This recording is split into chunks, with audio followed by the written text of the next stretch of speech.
Welcome to Wisdom and Knowledge. I'm your host, Dr. Terry Warren, and I am so excited today to have with me Tom Banks. Tom, welcome to the show. Thank you for having me, Terry. You know, one of the biggest issues that the church has, of course, is raising money. And, you know, it takes money to do the work of the gospel. It takes money to, buy airtime. It takes money to support a church. It takes money to pay lights. It takes money to pay gas. It takes money to do evangelism. And one of the biggest issues in the church is how do they do that? And today our guest has created a way for the church to raise money without the petitioners having to write a check, without them having to buy a candy bar or soap or some kind of product, but a unique way, and basically taking fundraising into the 21st century. And Tom, you've created something. You're the co-founder of Splash Play. Yes, I am. You're an engineer. No, I'm a psychologist, actually. You're a psychologist and an incredible person with an analytical mind that knows how to develop programs and software. But first of all, tell us a little bit about yourself. Okay, I'm 63 years old. I'm married. My wife is a retired physician. I have two boys. One's 22 who serves in the Army in Latvia right now, and the other is 9 years old. Both of my boys are adopted, and my oldest son, not only is he adopted, he was delivered by my wife, who was the OBGYN on the case. Wow. Now, I know that, your business originally was created to be commercial and be profitable, but I also know that you're a strong Christian, and you have incorporated an element into that allows churches and organizations to raise money. Tell us, what exactly is Splash Play? Splash Play is a gaming company. It's a mobile gaming company that uses mobile devices in order for people to be engaged in playing a game. Our game happens to be a trivia game called Splash Trivia. What we've done with Splash Trivia is we've taken the gaming opportunity into organizational finance, whether they're cause-based or commercial, and letting the game activity create a new and untapped source of capital for that organization. This year has been my personal commitment as the CEO of the company that we are going to demonstrate incredible corporate responsibility by bringing Splash Play to cause-based entities, most, in my personal preferences, faith-based, to give them a tool where they can engage people via gaming among all the people who are involved that they know to share in this activity. And through that process, we generate revenue that's generously shared back to our partner organization. So for every dollar that we earn in revenue from our advertisers, 40% is paid back to the sponsoring organization, whether it's a church, a Boys and Girls Club, any cause-based organization. Even the battleship USS North Carolina is one of our partners, where people play trivia games about the battleship and share it with their friends who love battleships. And so I understand, because you showed me, and I was astounded at the numbers regarding trivia. And I didn't realize that many people played trivia. And I guess most people think it's just children that play trivia, but it's not the case. Tell us a little bit about what trivia is and who does trivia, who plays trivia? Good question, Terry. The fact of the matter is, when it comes to gaming, especially mobile gaming, most people that are playing mobile games are adults. The average age for a female is 47 and 40 for a male. Most of these people have college educations, they have good incomes. They are online playing games. It's just not our 9-year-olds drinking Red Bull and playing video games. These are adults that are doing this. This is a $40 billion a year industry. And so these people are actively involved, and they're actively involved in social media. So Splash Play is a social media game environment where I play the game and I share it with my friends who have a similar interest. It isn't like a game that is being done just for the sake of wasting or whiling away time. The most popular games on the internet today are trivia. 70 million people play trivia crack. 70 million people play trivia? play one game called Trivia Crack, which, Wow. which exploits a very bad concept as far as I'm concerned. We know what crack is, and so that's not a good thing. So trivia at Splash Play is a little different. We are trivia with a purpose. Our purpose is to create a new and untapped funding channel for worthy causes, and for them to be able to engage their constituents by sharing in games and entertainment that's relevant to that organization. If you were a car museum, you could have trivia about cars. If you're a church, you could have trivia about the Bible, which we have a very robust trivia game just on the Bible that anyone can play, and they can share it with their friends and even compete with their friends. And the act of doing that generates revenue, and then our revenue automatically gets shared back with our partner organizations. So what you're saying is that if a church uses this Splash Play and its members are playing trivia game and actually learning more about the Bible, Yes. while they're learning more about the Bible, the church is getting money. The church is getting money. And as their congregation plays the game and they share the game into social media on Facebook, Twitter, Pinterest, email it to their friends, the act of their friends playing the game also generates revenue for that organization. So it broadens the reach of the organization from their immediate congregation to the entire pool of people the congregation reaches out in social media, which can be measured in the millions. And how much does this cost a church or cost, an organization? The good news, it costs absolutely nothing. No one pays for Splash Play. The players don't pay for Splash Play. We don't sell the players anything. The organization pays nothing for Splash Play. Our advertisers that we already have provide the funding, and it's that funding that is routed back to the sponsoring organizations. So let me ask you something, because this is really amazing and it's very interesting. How long does it, how complicated is it to incorporate this into an organization? About 15 minutes. As a test, a buddy of mine and I, Mitch, we decided to put up a Bible trivia game. He and I sat down, and in about 20 total man hours, 10 each, we put up a Bible trivia game for all 66 books of the Bible with over 1,000 trivia questions and pictures, and it took us about 20 hours. That's absolutely amazing. Well, it is amazing, but that's the way it should be. It's technology. Technology should make things easier, and that's what Splash Play does. And so when the church comes in and gets involved, you sit down with them, Mm-hmm. and then you create a site just for them. Well, give us the process. Let's say I have a church. Okay. And there are many pastors that watch this, and many organizations, and people that go to church. And by the way, tell your pastor about this.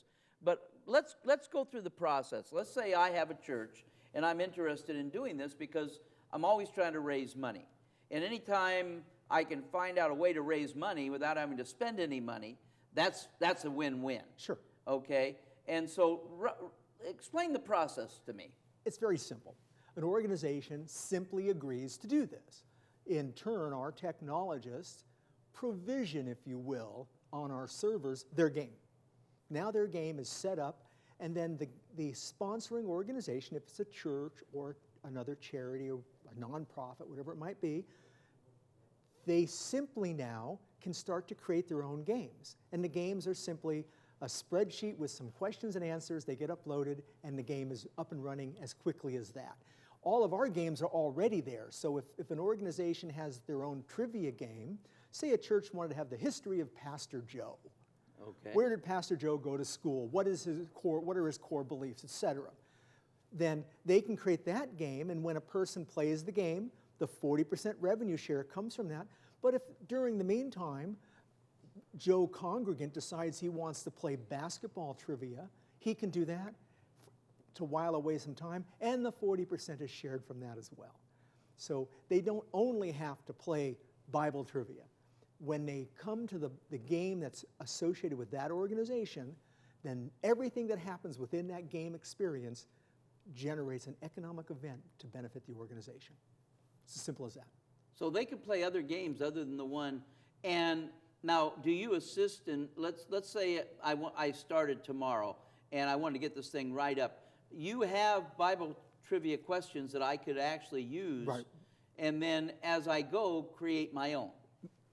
Even more interesting than that, we can provision the Bible trivia game for you. You can give us your own trivia questions you want in the game, and we'll put those in there. And while people are playing the trivia game, your own audience can add their own questions and answers. That's called social gaming. So as Betty is sitting in Des Moines and she's playing the Bible trivia game from a church in Alhambra, she can say, I have a question about John 3:16. She can enter the question with the answers. It does not go live until the game sponsor approves it.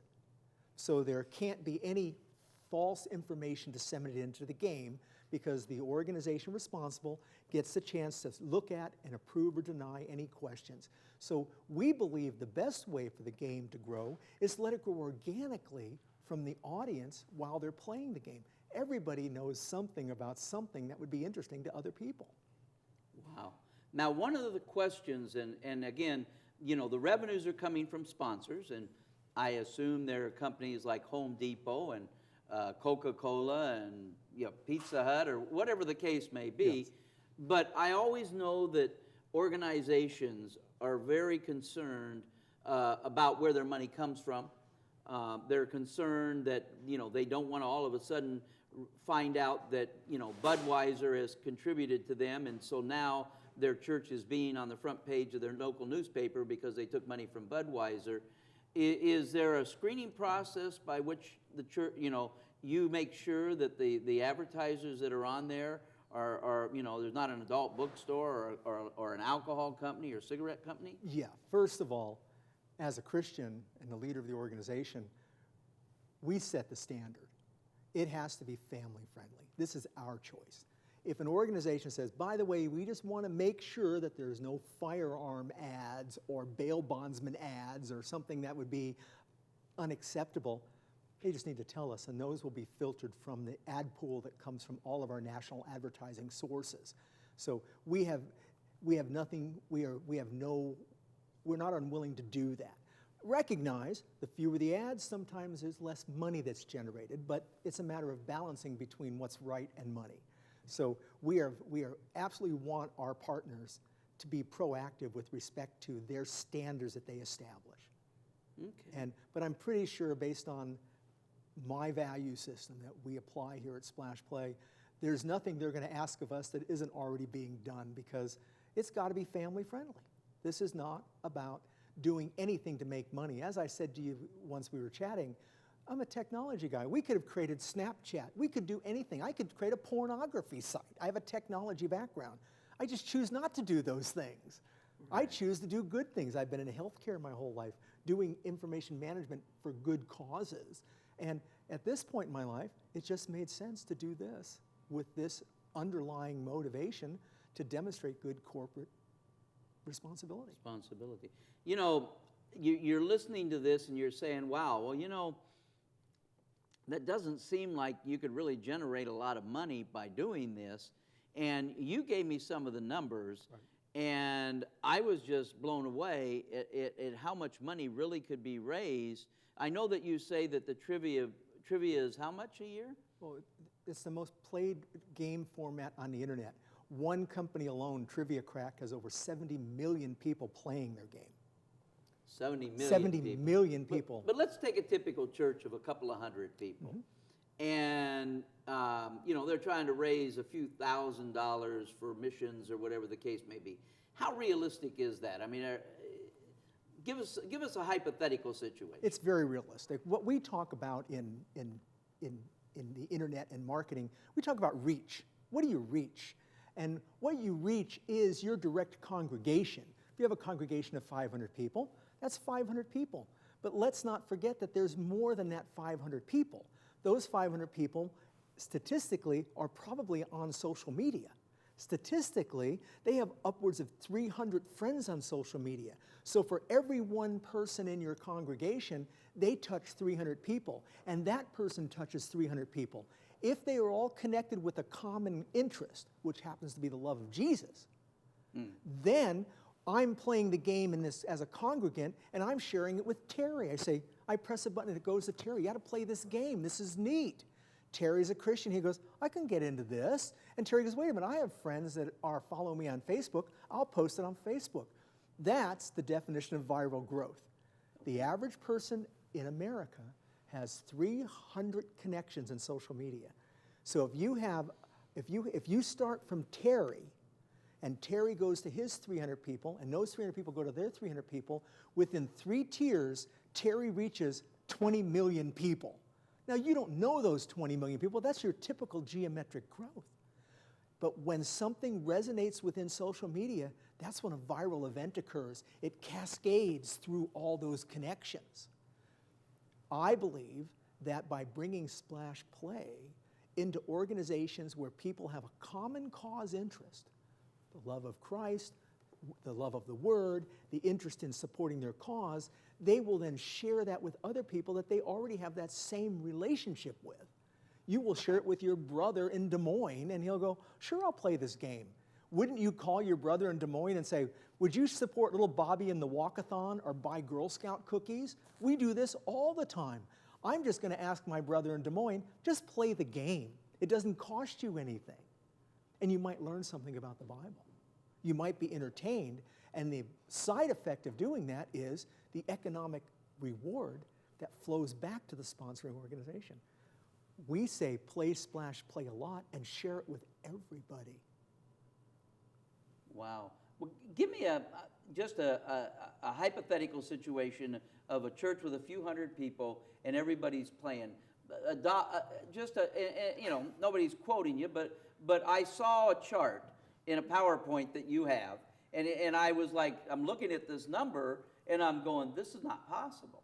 And the amount of dollars that could be generated every year from that was in the thousands.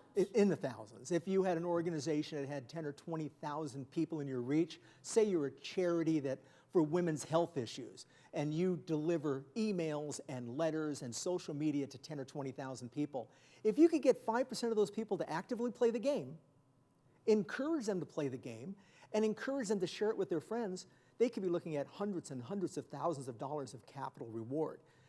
Even if you're starting with a small organization of a 200 or 300 person church, remember those people reach a lot of people, not just the 300 that attend on Sunday.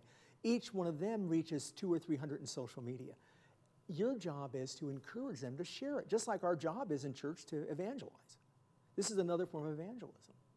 Wow. It really fascinates me what can be done here. What would you say of all? I mean, other than the aspect of raising money, what is one of the most beneficial things for Splash Play? I mean, what's the benefit to an organization? To a church. To a church. I happen to believe that anything you do as an organization that engages your people, that when they make a decision to do any activity, if they choose to do it that's consistent with the mission of their organization, supporting the church, they're more engaged, they're more involved, they're more supportive, and if they're playing Bible trivia, if they're taking a lesson that you've created in the form of a trivia game, or a game you created for premarital counseling, there's no limit. We've got people in the Word. As I've said before, the Word came to us before there was a book. I think God wants us in the Word, and whether we're playing a trivia game about the Bible, it's not marginalizing the Bible. It's engaging people in a new way and getting them to make a conscious decision. I'm going to spend 5 minutes because I have nothing to do. I'm going to play the Bible trivia game. I'm going to play the trivia game on Psalms, or I'm going to play the trivia game on John. Why not? Now, just out of curiosity, and I don't know if you have the numbers, what is the average time that is spent playing trivia games? I mean, what is the, overall, in an overall general census, what's the average amount of time that a person spends on a trivia game? Well, on gaming in general, half of all people that are on social media play games. Okay. Half. Whether they're playing Candy Crush or trivia, they're playing games. The average person in social media, and you'll be embarrassed when you think about it, is 23 hours a week. So we're guessing upwards of 10 to 12 hours a week is involved in playing games. So my mission is, let's convince these people to divert a half hour a week, 10 minutes a week, playing the game for that cause. And you will be surprised the gigantic impact that would have on the magnitude of the money.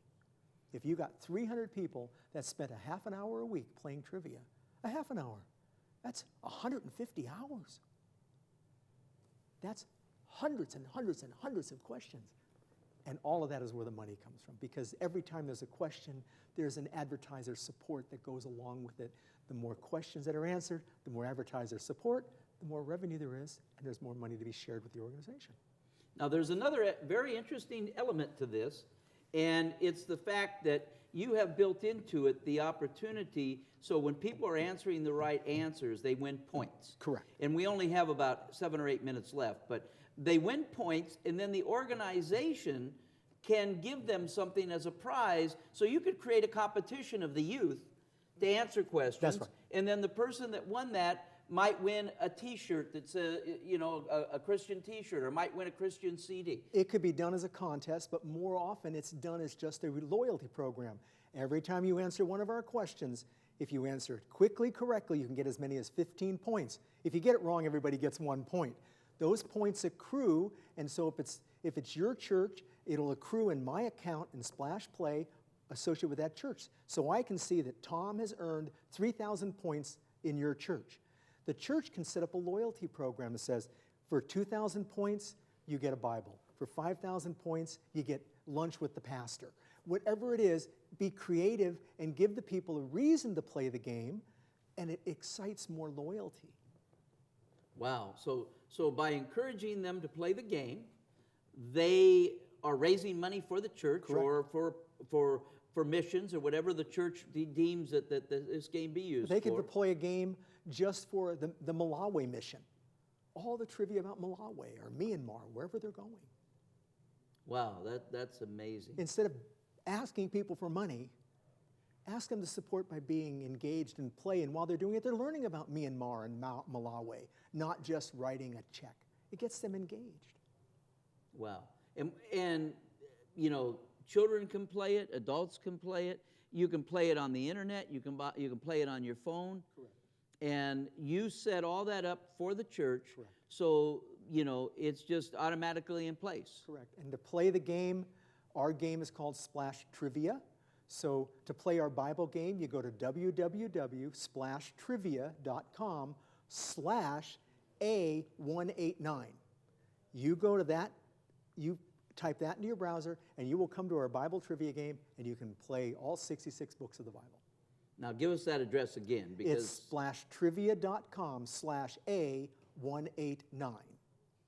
Well, I would suggest that you go to that, because you know, you will see how amazing this game is. You'll see, and I would encourage you, if you're out there, to talk to your pastor. You know, they can contact this station right here and say they want to get involved with Splash Play and use it as a fundraiser. You know, and I want to encourage you pastors that are watching. I know, because I happen to be a pastor, I know the battles that it is with raising money. And I know that if you really do the national statistics, that only 15% of less than 15% of the church tithe 10%. This is the truth. Only less than 15%. So, you know, this is a way for you to generate the monies needed to do the work that God called you to do, without having to do a bakery sale. Not that you shouldn't do bakery sales, without having to do a car wash, without having to do a rummage sale, without having to do all the things that you've normally had to do over the years to get your constituents, your members to raise money. You will be able to raise by simply them having fun playing a game. I want to thank you for being here today, Tom. Well, thank you. This is an amazing project you have. I want you to tune in again for the show is Wisdom and Knowledge. I'm your host, Dr. Terry Warren, and we just want to thank you for coming today, and we want to thank you for watching. Go online, go on your phone, play this trivia game, and see how amazing it is. Thank you.